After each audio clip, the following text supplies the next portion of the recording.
Hello students, good afternoon. Myself Priya ma'am. Today date 13 August, day Thursday, ગુરુવાર. આજે આપણે standard સેવન્થમાં 1થી 6 ચેપ્ટરનું થોડુંક revision જોઈશું. પહેલા ચેપ્ટર મેળામાંથી હું આજે તમને થોડું બધા જ ચેપ્ટરમાંથી થોડું રિવિઝન કરવા માગું છું, કારણ કે રિવિઝન આપણે આટલા ચેપ્ટર ભણ્યા પછી તમને ક્યાંક એવું તમને થતું હોય કે મારો આ વિડીયો ના જોયો હોય, મેં આ વિડીયો રહી ગયો તો મેં એક્સપ્લેન કર્યું હતું, તો હું એમાં થોડોક ચેપ્ટરનો સાર આપતા થોડું તમને રિવિઝન કરાવવા માટેનો આ વિડીયો મેં બનાવ્યો છે. સૌથી પહેલાં આપણે જોઈએ તો પહેલું ચેપ્ટર આપણું હતું મેળામાં.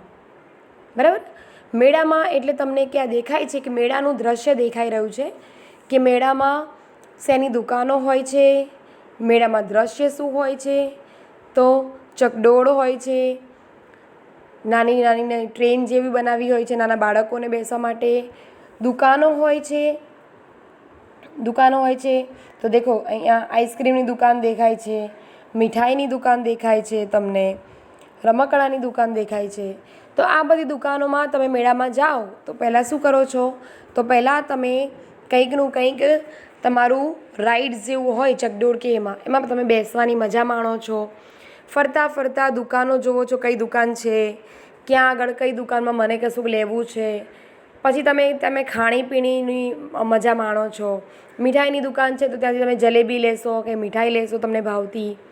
બરાબર છે, તો આવું બધું વર્ણન ક્યાં જોવામાં આવતું હોય છે, મેળામાં. બરાબર છે, તો હવે મેળામાં તરફથી તમને કોઈ MCQ પૂછવામાં આવે આ ચેપ્ટરમાંથી કે મેળામાં દ્રશ્યમાં ચિત્રમાં કેટલી દુકાનો છે. બરાબર છે, તો તમે જોઈ શકો છો 3 દુકાન દેખાય છે, મીઠાઈની, રમકડાની, આઈસ્ક્રીમની. બરાબર છે, તો તમને આ એક MCQમાં પૂછાઈ શકે, આ ફિલઅપમાં પૂછાઈ શકે કે આ એક શબ્દમાં જવાબમાં પૂછી શકે તમને કે મેળામાં કેટલી દુકાનો છે. તો એક વાક્યમાં એક શબ્દમાં જવાબ થઈ ગયો, કેટલી તો 3. બરાબર છે. પછી તો અહીંયા તમને એમ પૂછવામાં આવે કે તમને 3 દુકાનો આગળ તમને અહીંયા રમકડાની દુકાન આગળ તમને અહીંયા કેટલા બાળકો ઊભેલા દેખાય છે. બરાબર, તો ચિત્રમાં રમકડાની દુકાન આગળ આપણને 2 બાળકો દેખાઈ રહ્યા છે. બરાબર છે, તો આપણને MCQમાં પૂછાય, ફિલઅપમાં પૂછાય, ખાલી જગ્યામાં પૂછાય, ખરા ખોટામાં પણ પૂછાય કે રમકડાની દુકાન આગળ 3 બાળકો ઊભા છે, ખરું કે ખોટું? ખોટું. બરાબર છે, તો આવા ઓબ્જેક્ટિવ ક્વેશ્ચન આન્સર આમાંથી નીકળી શકે છે ફર્સ્ટ ચેપ્ટરમાંથી. ફર્સ્ટ ચેપ્ટર આપણે આગળ વધીએ. સેકન્ડ પોએમ, આજની ઘડી રળિયામણી. તો આજની ઘડી રળિયામણી એ વિશે મેં તમને પહેલાં સમજાવ્યું હતું. એ પોએમ કેવી હતી, કોની વાત થયેલી હતી અહીંયા આગળ, તો શ્રી કૃષ્ણના આગમનની વાતો ચાલતી હતી. હા, સખીઓ, એ બધી જે સખીઓ હોય છે એ અંદર કોની ભગત હોય છે, વાલાજીની. વાલાજી એટલે કોણ? આપણા શ્રી કૃષ્ણ માટે સખીઓ આતુરતાથી એમની રાહ જોવે છે અને વિચારે છે કે ક્યારે શ્રી કૃષ્ણ આવશે ને આપણે એમના માટે કેવી તૈયારી કરીશું એમના આગમનની. તો તોરણ બંધાવીશું. કેવા તોરણ? તો તરિયા તોરણ. હવે તરિયા તોરણ એટલે શું? તો તરિયા તોરણ એટલે કે 3 જાતના પ્રકારનું પાન, 3 જાતના પ્રકારના પાનમાંથી બનાવેલું તોરણ. જેમ કે આપણે નથી આસોપાલવના પાનમાંથી તોરણ બનાવતા, એવી રીતે અહીંયા 3 પ્રકારના પાન લઈને એ લોકો તોરણ બનાવે છે. કોના માટે? શ્રી કૃષ્ણના આગમન માટે. તો અહીંયા એવી રીતે તમને નાનો એમતો પ્રશ્ન પૂછવામાં આવી શકે છે, ખાલી જગ્યા પણ આવી શકે છે, MCQ પણ આવી શકે છે. આમાં આપણને MCQ આપેલા હશે, આપણે જોઈ શકીએ આગળ.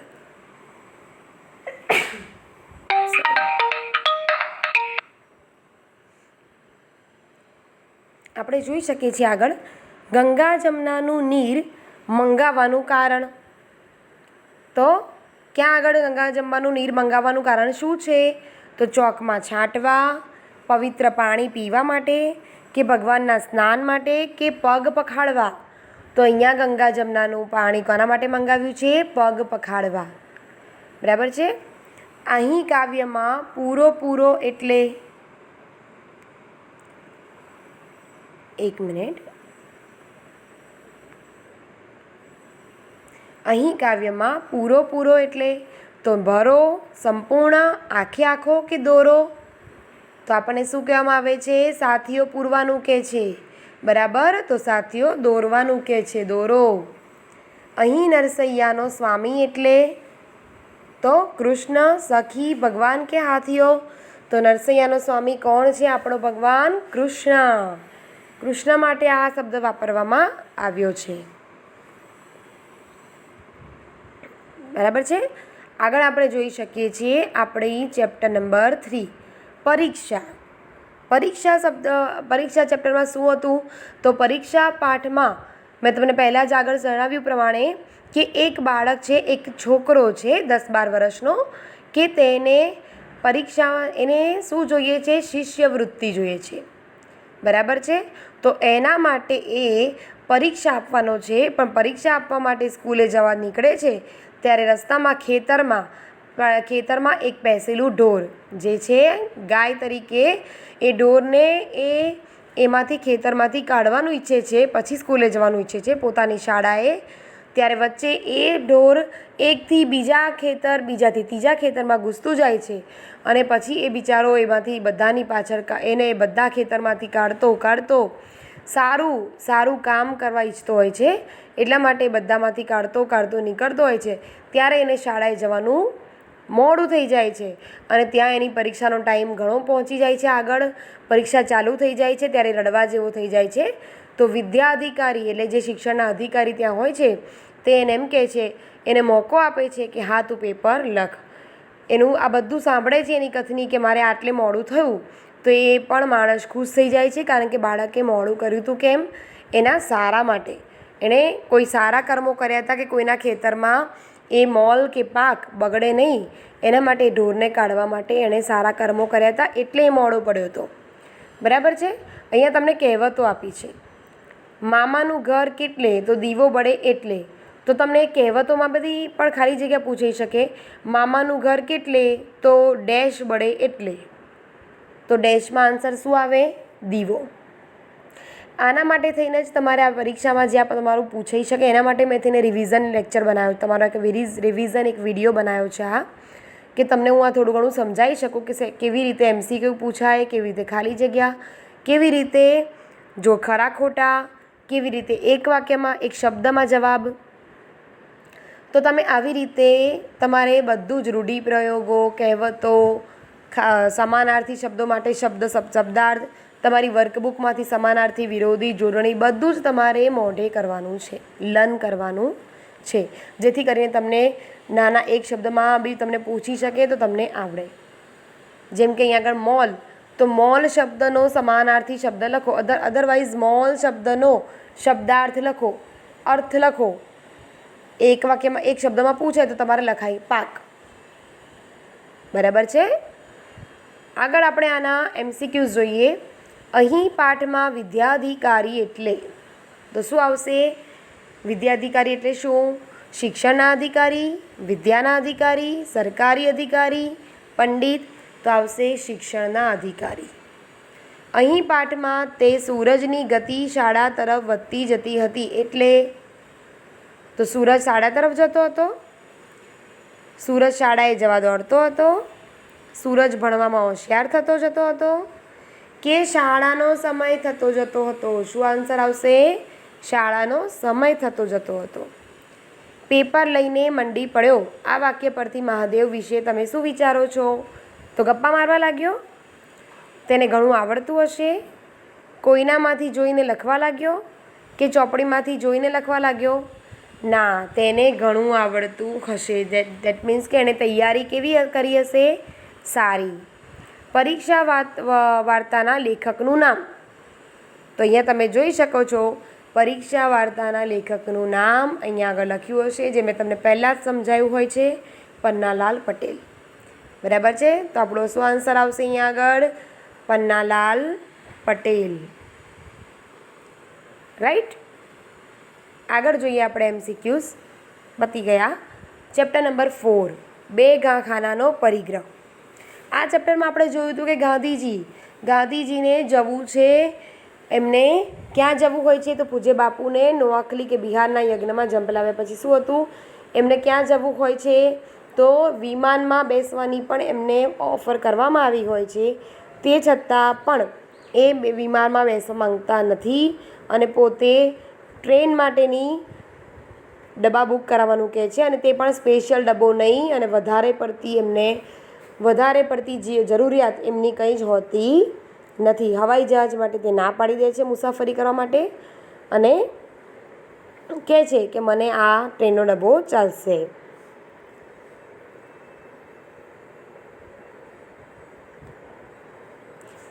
અને એમને કોને મળવા જવાનું હોય છે? તો લોર્ડ માઉન્ટ બેટનને મળવા જવાનું હોય છે.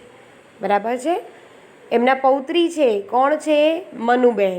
મનુબેન ગાંધીજી એમને આ લખ્યા છે લેખક. એમના પૌત્રી છે.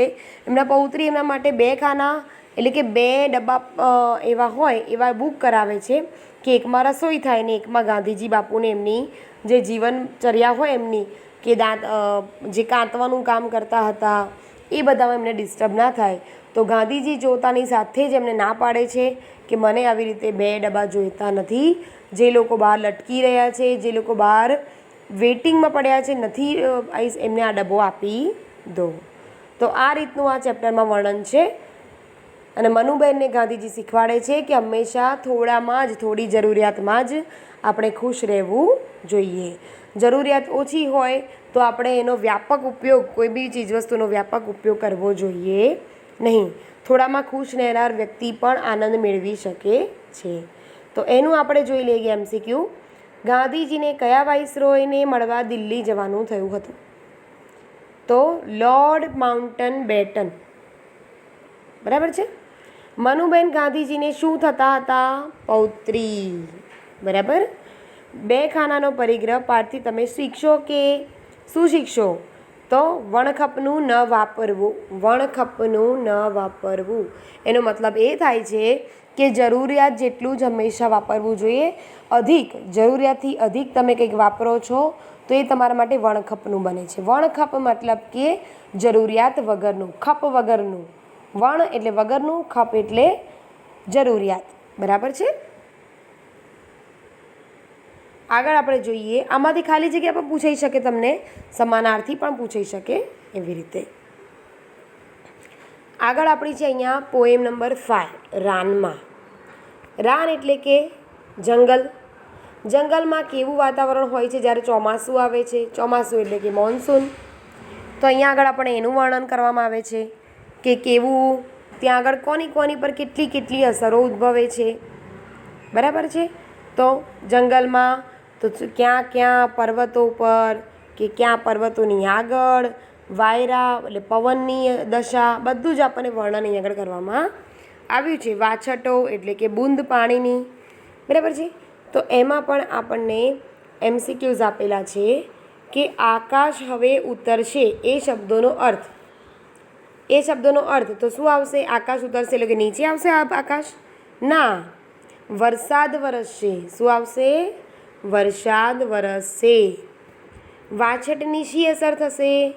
તો પાકને પાણી મળશે, દરિયો છલકાશે, વસ્તુઓ ભીંજાશે, ધાબા પરથી પાણી પડવા લાગશે. ના, પાકને પાણી મળશે. હું એ બતાવું તમને. પાકને પાણી મળશે. જે ખેતરમાં જે ખેતી કરવામાં આવી છે, પાક ઉગાડવામાં આવ્યો છે, એ પાકને પાણી મળશે. બરાબર છે. ત્રીજું છે વરસાદ સાથે અત્યંત નજીકનો સંબંધ કોને છે? ગાયને, મોરને, ચકલીને કે ગામને? મોરને. તમને ખબર હોય તો મોર એટલો બધો આનંદિત થઈ જાય છે, ટેવકા કરવા લાગે છે વાતાવરણથી, જેવું બીજું કોઈ પણ પશુ પંખી આનંદ થતું નથી. લીલાશ કોના આવવાથી મેદાનમાં આવશે? તો વરસાદના, મોરના, વાયરાના કે વરસાદના? અહીંયા 2 વાર આપ્યું છે. આપણો ટોપિક આવશે અહીંયા આગળ વરસાદના આન્સર. બરાબર છે. આવી જ રીતે અહીંયા MCQ પૂછે, આવી રીતે ખાલી જગ્યા આવી શકે, ખરા ખોટા આવી શકે. એક શબ્દમાં જવાબ પણ આવી શકે. છેલ્લું ચેપ્ટર આપણું કોર્સનું, મતલબ કે અત્યાર સુધી મેં સમજાવ્યા તમને એમાંનું ચેપ્ટર નંબર આપણું 6, ભીખુ. અહીંયા ભીખુ એક બાળક છે, એક કેવો છોકરો છે જે જવાબદાર વ્યક્તિ છે, કુટુંબના માટે, પોતાના ફેમિલી માટે એ પોતે ઘણું જ મહેનત કરે છે. કમાનાર એ પોતે એક જ વ્યક્તિ છે. એના નાના ભાઈ બહેન છે. એની માં જે કંગાળ સ્ત્રી તરીકે અહીંયા આપણને વર્ણન કરેલું છે, તો એ રોડ ઉપર બેઠેલી હોય છે. ક્યાં આગળ? અમદાવાદ શહેરના 3 દરવાજા આવેલા છે ત્યાં આગળ. અને લેખક એ વસ્તુ બધું જોવે છે, એ કંગાળ સ્ત્રીના શબ્દો સાંભળે છે. આગળ જાય છે તો એ બાળક ફાટેલ તૂટેલ કપડામાં એમને ત્યાં દુકાને જોવા મળે છે જલેબીની. ત્યાં પણ એનું તિરસ્કાર થાય છે લોકો દ્વારા. ત્યાંથી આગળ જોવે છે તો એ થોડાક દાળિયા ખરીદે છે પોતાના નાના ભાઈ બહેન માટે, પોતે જે પૈસા કમાયો હોય છે એમાંથી. અને પછી એ પૈસાના દાળિયા લઈ અને પોતે જાય છે એની મા અને નાના ભાઈ ભાંડુઓ જોડે જાય છે કે એ લોકોને કંઈક એમાંથી કંઈક ખવડાવી શકે અને તે લોકોને કંઈક એમાંથી એ લોકોનું ભૂખ્યું પેટ જે એમને આશીષ આપી શકે. તો એના માટે લેખકને ખૂબ જ ઈચ્છા થઈ જાય છે કે લેખક પોતે પોતાના ખિસ્સામાં હાથ નાખીને કંઈક એમને અર્પે પૈસા. પણ લેખક પાસે એ ટાઈમે એવું થાય છે કે કંઈ જ હોતું નથી. લેખક કેમ નથી હોતું? તો લેખકે થોડાક ટાઈમ પહેલાં હોટલ અને સિનેમા એટલે પિક્ચર જોયું હતું અને હોટલમાં ખાધું હતું, જમ્યા હતા. એટલા માટે એમની પાસે પૂરતા પૈસા એ ભિખારી જે હાલત હોય છે એમની માં, એને આપવા માટેના પૈસા હોતા નથી. તો એ બહુ જ દુઃખદ અનુભવે છે. એમને એવું થાય છે કે અત્યારે મારી પાસે મેં જો એ મારું મોજ શોખની વસ્તુ છે કે હું ગયો તો સિનેમા જોવા અને હોટલમાં એ ના ગયો હોત તો અત્યારે હું આ લોકોને કંઈક મદદમાં આવી શકત. તો એ પણ થઈ શકતું નથી. તો આ આખું લેસન છે આપણો ભીખુ અને એનો MCQs આપણે અત્યારે જોઈએ. અહીં માણસનો ઠઠારો એટલે તો ધક્કામુક્કી, ભીડ, મેળો કે ઝગઝગાટ? તો ભીડ આવે, ભીડ છે. માણસનો ઠઠારો એટલે કે સામાન્ય, અહીંયા તમને શબ્દ સમજૂતી પણ આપી છે, જોઈ લો કે સામાને આંજવા કે પ્રભાવિત કરવા માટેનો દેખાવ. બરાબર છે? એટલે કે આપણે અહીંયા ભીડ લખી શકીએ. બરાબર છે? હું ખાલી જગ્યા એક જ જાતના સ્વરો વચ્ચે થઈને પગથી પર ચડી ગયો. એટલે તો પગેથી ચાલીને ગયો, રોડ ઉપર ગયો, ફૂટપાથ પર ગયો, એક પ્રકારના વાહનમાં ગયો. તો શું આવશે? ફૂટપાથ પર ગયો. ભીખુ પાઠમાં આ છોકરો સ્તંભ હશે એનો અર્થ શું છે? તો નોકરી કરતો, કમાતો, અડગ, કુટુંબમાં જવાબદાર. તો કુટુંબમાં જવાબદાર છે. સ્તંભનો મતલબ થાય છે કુટુંબમાં જવાબદાર. એના સિવાય બીજું કોઈ જ આધાર નથી. ભીખુ પાઠની ઘટના કયા શહેરની છે? અમદાવાદ. મેં તમને પહેલાં જ કહ્યું ને કે અમદાવાદ શહેરમાં 3 દરવાજા આગળ સ્ત્રી બેઠી હતી. એટલે કે ક્યાંની છે આ ઘટના? ક્યાંની છે વર્ણન આનું બધું? તો અમદાવાદનું વર્ણન છે. અમદાવાદ શહેરનું વર્ણન કરવામાં આવ્યું છે. તમને આમાંથી કોઈ નાના પ્રશ્નો પૂછી શકે, જેમ કે રૂઢિપ્રયોગો બી છે. ઉગારી લેવું તેનો અર્થ શું થાય? રૂઢિપ્રયોગ શું થાય? તો બચાવી લેવું. બરાબર છે? આ જ રીતે આર્ત સ્વરનો શબ્દનો અર્થ આપો તો દુઃખભર્યો અવાજ. બરાબર છે? એવી જ રીતે આગળ પણ છે કંગાલ શબ્દનો અર્થ લખો તો ગરીબમાં ગરીબ. જે લોકો ગરીબ હોય છે, ભિખારી હોય છે, એ લોકોને કંગાળ શબ્દ વાપરવામાં આવે છે. કોના માટે? તો એ લોકો માટે વાપરવામાં આવે છે જેમની પાસે કશું જ રહ્યું નથી. ધન દોલત તો દૂરની વાત, પણ ખાવા પીવાના પણ એ લોકોના ઘરના ફાંફા ગણી લઈએ આપણે. તો એ લોકોને જે ભિખારી જેવી હાલત છે તો એમના માટે કેવો શબ્દ વાપરવામાં આવે છે? કંગાળ. જે અહીંયા આપણા ચેપ્ટરમાં સ્ત્રી માટે વાપરવામાં આવ્યો છે, જે ભીખુની માતા છે તેના માટે. તો આવી રીતે અંદર પણ નાના શબ્દો ઉપયોગમાં લઈ શકે. તમને નાના શબ્દોમાંથી પ્રશ્ન પૂછી શકે, ખાલી જગ્યા પૂછી શકે, અથવા તો તમને એ પણ પૂછી શકે કે ભીખુ પાઠના લેખકનું નામ. તો ગૌરીશંકર ગોવર્ધન રામ જોશી. ગૌરીશંકર ગોવર્ધન રામ જોશી કયા ગામમાં વસતા હતા, કયા ગામના વતની હતા? તો વીરપુર. એમનો જન્મ ક્યાંનો હતો? વીરપુર. વીરપુર ગામ શેની પાસે આવેલું છે? તો ગોંડલ. બરાબર છે. તો આવા નાના નાના શબ્દો જે છે એ એક શબ્દમાં જવાબ બની શકે છે, ખરા ખોટા બની શકે છે, ખાલી જગ્યા પણ. તો આવી રીતે તમને પૂછાઈ શકે છે. ખાલી જગ્યા રીતે, ખરા ખોટાની રીતે પણ તમને પૂછી શકે છે. આજનો આપણો જે આખો વિડીયો હતો એ હતો રિવિઝન વિડીયો. રિવિઝનમાં મેં તમને ટોટલી રિવિઝન રૂપે બધું જ બતાવી દીધું. આ જ રીતે તમને એક્ઝામમાં પણ તૈયારી કરવા માટે તમને ઇઝી રહે એટલા માટે મેં તમને આ વિડીયો બનાવ્યો હતો ખાસ. Okay students, by.